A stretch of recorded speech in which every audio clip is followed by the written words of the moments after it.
Hello नमस्कार दोस्तों, स्वागत है आपका बिहार बोर्ड 12 हिंदी के 100 मार्क्स के एक और नए वीडियो में। तो आज के इस वीडियो में हम पहला चैप्टर देखने वाले हैं जो हिंदी 2023 का बैच है। और आप यदि 2023 में बिहार बोर्ड द्वारा परीक्षा देने जा रहे हैं तो चैनल को सब्सक्राइब कर लें। यहाँ पे फिजिक्स, केमिस्ट्री, बायोलॉजी तथा हिंदी इंग्लिश का VVI ऑब्जेक्टिव चैप्टर वाइज आपको मिल रहा है। तो पहला इंग्लिश का वीडियो अपलोड हो चुका है, तो जाकर आप इंग्लिश का पहला चैप्टर देख सकते हैं इस वीडियो को देखने के बाद। तो चलिए इस वीडियो को शुरू करते हैं। हिंदी का पहला चैप्टर जिसका नाम है बातचीत, वह देखने वाले हैं हम बातचीत, और जिसे बालकृष्ण भट्ट जी ने लिखा है। जी हाँ, बालकृष्ण भट्ट जी ने लिखा है। तो चलिए इस वीडियो को शुरू करते हैं। पहला प्रश्न है आपके स्क्रीन के सामने। बातचीत शीर्षक निबंध के अनुसार जो कुछ मवाद या धुआं जमा रहता है वह भाप बनकर निकल पड़ता है, कैसे? देख लीजिए, यहाँ पे प्रश्न को थोड़ा मैं जूम आउट कर देता हूँ। ऑप्शन देख लेते हैं, बहस करके, ऑप्शन बी में है झगड़ा करके, ऑप्शन सी में बातचीत के जरिए, और डी में हंसने से। तो जो कुछ भी मवाद या धुआं बन के जमा रहता है, बातचीत पाठ के अनुसार जो कुछ मवाद या धुआं बन के जमा रहता है वह भाप बनकर निकल पड़ता है, कैसे? तो आपका ऑप्शन नंबर सी राइट हो जाएगा। यदि हम बातचीत करेंगे तो जो कुछ भी मवाद या धुआं बन के जमा रहता है वह भाप बनकर निकल पड़ता है, तो ऑप्शन नंबर सी राइट हो जाएगा। चलिए अगला प्रश्न देखते हैं। अगला प्रश्न है आपकी स्क्रीन के सामने, थोड़ा जूम कर लिया जाता है प्रश्न को। 2 नंबर प्रश्न, जैसा काम वैसा परिणाम किस लेखक द्वारा रचित प्रश्न है? ऑप्शन ए देखते हैं रामधारी सिंह दिनकर, बी में जयप्रकाश नारायण, सी में बालकृष्ण भट्ट, और डी में मोहन राकेश। तो इस प्रश्न का सही उत्तर ऑप्शन सी बालकृष्ण भट्ट हो जाएगा। अगला प्रश्न देखते हैं हम।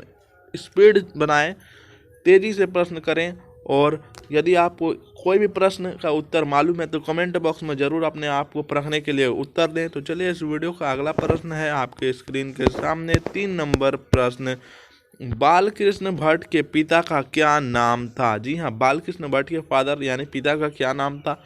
ऑप्शन देख लेते हैं। ऑप्शन ए में दिया है बेनी प्रसाद भट्ट, बी में बेनी प्रसाद भट्ट, सी में टेनी प्रसाद भट्ट, और डी में सैनी प्रसाद भट्ट। तो इस प्रश्न का सही उत्तर ऑप्शन बी बेनी प्रसाद भट्ट हो जाएगा। जी हाँ, ऑप्शन बी बेनी प्रसाद भट्ट। अगला प्रश्न देखते हैं। अगला प्रश्न है, दमयंती स्वयंवर किस लेखक की रचना है? जी हाँ, दमयंती स्वयंवर किस लेखक की रचना है? ऑप्शन ए में चंद्रधर शर्मा गुलेरी, ऑप्शन बी में मलयज, ऑप्शन सी में बालकृष्ण भट्ट, और डी में भगत सिंह। तो यहाँ पे तो चैप्टर 1 की बात हो रही है, और चैप्टर 1 में ज़्यादातर अधिकतर आंसर देखेंगे तो बालकृष्ण भट्ट ही होगा। तो दमयंती स्वयंवर किसकी रचना है? तो बालकृष्ण भट्ट की रचना है। ऑप्शन नंबर सी याद कर लें। अगला प्रश्न देखते हैं। अगला प्रश्न है 5 नंबर प्रश्न, बालकृष्ण भट्ट की रचना बातचीत क्या है? जी हाँ, यह जो रचना है बातचीत, यह क्या है? ऑप्शन देख लेते हैं। ऑप्शन ए में एकांकी, बी में कहानी, सी में यात्रा संस्मरण, और डी में ललित निबंध। तो बालकृष्ण भट्ट की जो यह रचना है बातचीत, जी हाँ, बातचीत जो है एक ललित निबंध है। ऑप्शन नंबर डी राइट हो जाएगा। ऑप्शन नंबर डी टिक कर लें, ऑप्शन नंबर डी।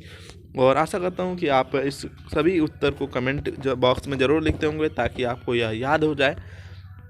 6 नंबर प्रश्न देख लीजिए। जी हाँ, 6 नंबर प्रश्न, बालकृष्ण भट्ट किस युग के निबंधकार थे? ऑप्शन भी है आपके लिए, इसके लिए भी 4 ऑप्शन, प्रसाद युग, भारतेंदु युग, द्विवेदी युग, और स्वतंत्रोत्तर युग। तो बालकृष्ण भट्ट जो थे, ऑप्शन नंबर बी राइट हो जाएगा, भारतेंदु युग के निबंधकार थे। ऑप्शन नंबर बी राइट कर लें। अगला प्रश्न देखते हैं। अगला प्रश्न है 7 नंबर प्रश्न, मनुष्य की बातचीत का उत्तम तरीका क्या है? बातचीत का उत्तम तरीका क्या है? ऑप्शन देख लेते हैं। ऑप्शन ए में दिया गया है विद्वतापूर्ण बात करना, ऑप्शन बी में तर्कपूर्ण बात करना, सी में भीड़ से बात करना, और डी में अवाक होकर बात करना। ऑप्शन नंबर डी पढ़िए, ऑप्शन नंबर डी राइट हो जाएगा। अवाक होकर बात करना बातचीत का उत्तम तरीका माना जाता है। बातचीत का उत्तम तरीका अवाक होकर बात करना माना जाता है। ऑप्शन नंबर डी याद कर लें। अगला प्रश्न देखते हैं। अगला प्रश्न है 8 नंबर प्रश्न, संवाद में सबसे महत्वपूर्ण क्या है? संवाद में सबसे महत्वपूर्ण क्या है? ऑप्शन देखते हैं। ए में तर्क, बी में जिज्ञासा, सी में आत्मीयता, और डी में प्रवाहपूर्ण भाषा। तो ऑप्शन देख लेते हैं, ऑप्शन नंबर सी राइट हो जाएगा। जो संवाद के लिए सबसे महत्वपूर्ण चीज़ है वो आत्मीयता है। और अगला प्रश्न देखते हैं, 9 नंबर प्रश्न, बालकृष्ण भट्ट का जन्म हुआ था, कब हुआ था? प्रश्न पूछने का मतलब है बालकृष्ण भट्ट का जन्म कब हुआ था। तो ऑप्शन भी आपके लिए, इसके लिए भी 4 ऑप्शन। बालकृष्ण भट्ट का जन्म 23 जून 1844 को, 84 को, या 44 को, या 20 जुलाई 1902 को, या 18 दिसंबर 1834 को। तो बहुत आसान उत्तर इसका भी आपका 23 जून 1844 को बालकृष्ण भट्ट का जन्म हुआ था। प्रश्न संख्या 10 देख लेते हैं। 10 में क्या दिया गया है? संयोगिता स्वयंवर रचना है। संयोगिता स्वयंवर इनमें से किस लेखक की रचना है? ऑप्शन ए में बालकृष्ण भट्ट, ऑप्शन बी में प्रताप नारायण मिश्र की, ऑप्शन सी में श्रीनिवास दास जी की, और ऑप्शन डी में मैथिली शरण गुप्त की। तो आपको बताने की संयोगिता स्वयंवर किसकी रचना है? संयोगिता स्वयंवर बालकृष्ण भट्ट की रचना है। ऑप्शन नंबर ए राइट हो जाएगा, याद कर लें option number A.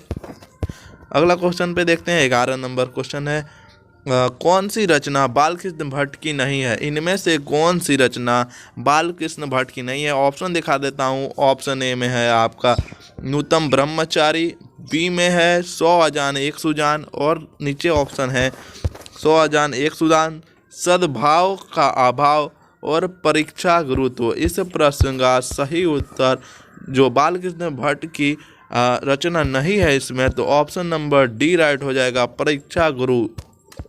Option number D right हो जाएगा। बालकृष्ण भट्ट की कौन सी रचना नहीं है? तो ऑप्शन नंबर डी राइट हो जाएगा। यहाँ पे देख लें, हम यहाँ पे जूम आउट कर देते हैं, ऑप्शन नंबर डी। और इसका पीडीएफ चाहते हैं तो टेलीग्राम चैनल ज्वाइन कर लें, जिसका नाम है BSEB एमर्स। हमारे अपने यूट्यूब चैनल का नाम, टेलीग्राम चैनल का भी नाम है BSEB एमर्स। जाके सर्च करें टेलीग्राम पे, जी हाँ टेलीग्राम पे सर्च करें और ज्वाइन कर लें। और यह पीडीएफ लेके रट्टा मार लें, इसका जीरोक्स कॉपी करा लें, प्रिंट निकलवा लें, कुछ भी करें लेकिन याद कर लें, बहुत ही इम्पोर्टेंट है। चलिए अगला प्रश्न देखते हैं। अगला प्रश्न 12 नंबर प्रश्न, कौन सी रचना बालकृष्ण भट्ट की नहीं है? फिर एक और प्रश्न, इनमें से कौन सी रचना बालकृष्ण भट्ट की नहीं है? ऑप्शन देख लेते हैं। ऑप्शन ए में रेल का विकट खेल, ऑप्शन बी में कछुआ धर्म, ऑप्शन सी में रेणुका, और डी में प्राच्य विधा। तो ऑप्शन नंबर डी राइट हो जाएगा। प्राच्य विधा जो है option number D Balkrishna Bhatt की रचना नहीं है। चलिए अगला प्रश्न देखते हैं। अगला प्रश्न क्या है? अगला प्रश्न है 13 नंबर प्रश्न। थोड़ा सा जूम आउट करें। 13 नंबर प्रश्न है, बालकृष्ण भट्ट ने कौन सा मासिक पत्र निकाला था? ऑप्शन ए में प्रताप, बी में कर्मवीर, सी में हिंदी प्रदीप, और डी में ज्योतिषना। तो यदि आपने हिंदी का चैप्टर नंबर 1 अच्छे से रीड किया है तो आपका ऑप्शन नंबर सी मालूम होगा। ऑप्शन नंबर सी है, हिंदी प्रदीप नाम से मासिक पत्र बालकृष्ण भट्ट ने निकाला था। चलिए अगला प्रश्न देखते हैं। अगला प्रश्न क्या है? अगला प्रश्न है, बालकृष्ण भट्ट बातचीत किस विधा की रचना है? बातचीत किस विधा की रचना है? ऑप्शन ए में आलोचना है, क्या बातचीत एक आलोचना है? ऑप्शन बी में गीत, ऑप्शन सी में शोध, और डी में निबंध। तो बातचीत जो है एक निबंध है। ऑप्शन नंबर डी राइट हो जाएगा। चलिए अगला प्रश्न देखते हैं। अगला प्रश्न क्या है? अगला प्रश्न है बातचीत से अगला प्रश्न भी लिया गया है। कौन सा प्रश्न है? 15 नंबर प्रश्न, रॉबिन्सन क्रूसो ने 16 वर्ष तक के उपरांत मुख से एक बात, थोड़ा सा जूम आउट करना पड़ेगा, प्रश्न नहीं दिख रहा है आपको, शायद आंसर दिख सकता है तो आप आंसर ना देखें, डायरेक्ट उत्तर अपना कमेंट बॉक्स में करें। अपने से गलत या सही कुछ भी करें लेकिन उत्तर सही करके जाना है यहाँ से आपको। 15 नंबर प्रश्न, रॉबिन्सन क्रूसो ने 16 वर्ष के उपरांत किसके मुख से एक बात सुनी थी? किसके मुख से एक बात सुनी थी? ऑप्शन देख लेते हैं। रॉबिन्सन क्रूसो जो था 16 वर्ष तक मनुष्य का मुंह तक नहीं देखा था, मनुष्य के मुख से एक भी बात उन्होंने नहीं सुनी थी।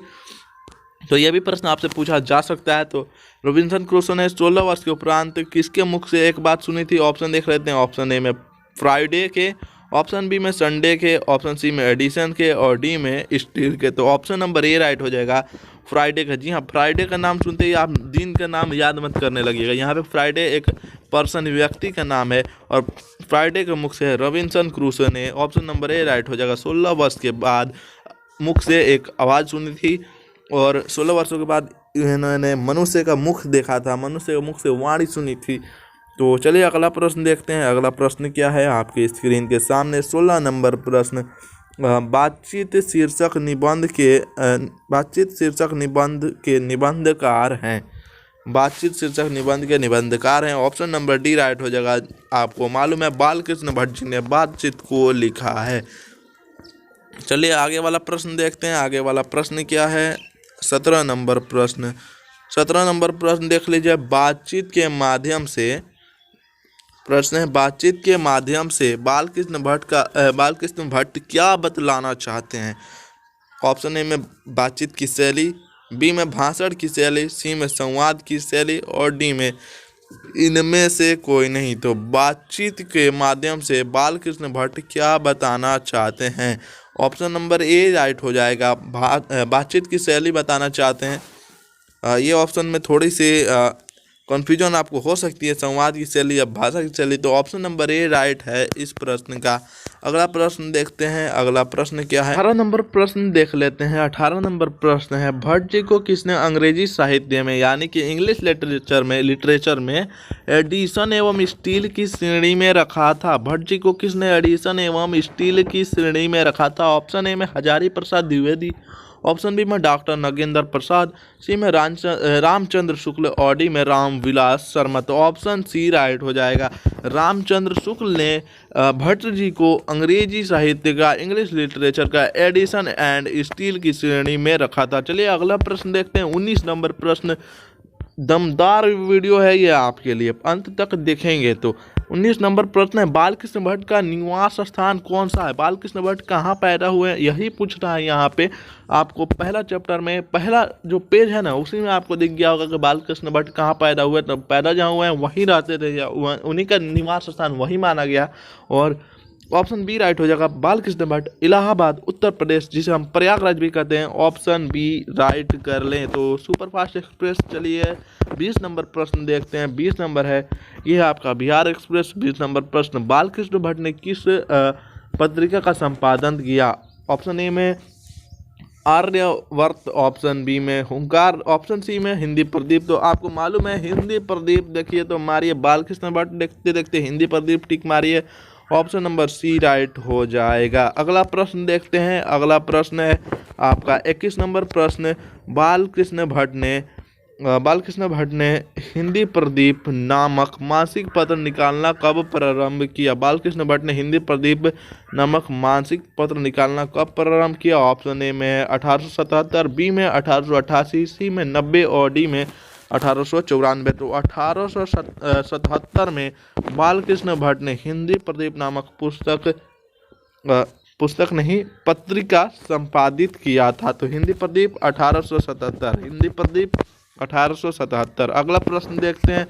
अगला प्रश्न है 22 नंबर प्रश्न, कौन सी रचना बालकृष्ण भट्ट द्वारा रचित नहीं है। ऑप्शन ए में पद्मावती, ऑप्शन बी में वेणी संहार, ऑप्शन बी में मेघदूतम और ऑप्शन डी देख लेते हैं नीचे करके। ऑप्शन डी कहाँ गया, ऑप्शन डी में मेघनाथ वध। तो ऑप्शन नंबर सी राइट हो जाएगा। यहाँ पे ऑप्शन आंसर आपको दिख गया होगा, ऑप्शन नंबर सी मेघदूत जो है ऑप्शन नंबर सी राइट हो जाएगा, जो कि बालकृष्ण भट्ट का नहीं है। और इसमें से कौन कौन बालकृष्ण भट्ट का है ये भी आपको देख लेना पड़ेगा। Option number A, option number B और ऑप्शन नंबर यहाँ पे जो डी है वो भी बालकृष्ण भट्ट का है। तो यहाँ पे ये भी पूछता है कि कौन है कौन नहीं है। बहुत से छात्र यहाँ पे छोड़ देते हैं। रुकिए दिखाते हैं हम आपको।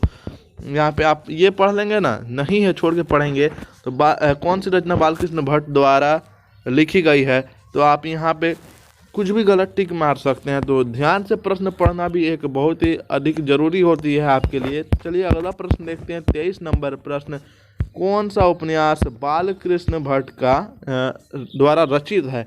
ऑप्शन ए में मैला आंचल, बी में गोदान, सी में 100 अजान 1 सुजान और डी में अंतराल। ऑप्शन सी राइट हो जाएगा। ऑप्शन सी 100 अजान 1 सुजान बालकृष्ण भट्ट द्वारा लिखा गया है। अगला प्रश्न जो इसके बाद आखिरी प्रश्न आने वाला है, अगला प्रश्न है नाटक के प्रारंभ में होने वाला मंगल पाठ को क्या कहा जाता है। नाटक के शुरू में, नाटक के स्टार्ट होने से पहले जो मंगल पाठ होता है उससे क्या कहा जाता है। ऑप्शन ए में भजन, ऑप्शन बी में नांदी पाठ, ऑप्शन सी में मंगलाचरण और डी में आरती। तो ऑप्शन बी राइट हो जाएगा। नांदी पाठ को पढ़ा जाता है नाटक के प्रारंभ होने से पहले। तो ऑप्शन बी राइट हो जाएगा। ऑप्शन बी याद कर ले। चलिए अगला प्रश्न जो कि आखिरी प्रश्न है इस वीडियो का, आखिरी प्रश्न है रॉबिन्सन क्रूसो को कब तक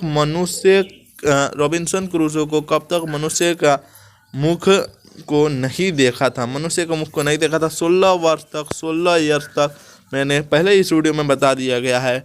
और नीचे भी एक प्रश्न छूट रहा है जिसका जो प्रश्न है बोलने से मनुष्य के रूप का साक्षात्कार होता है, यह किसने कहा था। ऑप्शन नंबर ए में एडिसन, ऑप्शन बी में आपका है कौन, बेन जॉनसन, सी में स्पेंसर और डी में Milton. Option number B right हो जाएगा। बेन जॉनसन जो थे, बेन जॉनसन, उन्होंने कहा था बोलने से मनुष्य के रूप का साक्षात्कार होता है। तो आशा करता हूँ ये वीडियो आपको अच्छा लगा होगा।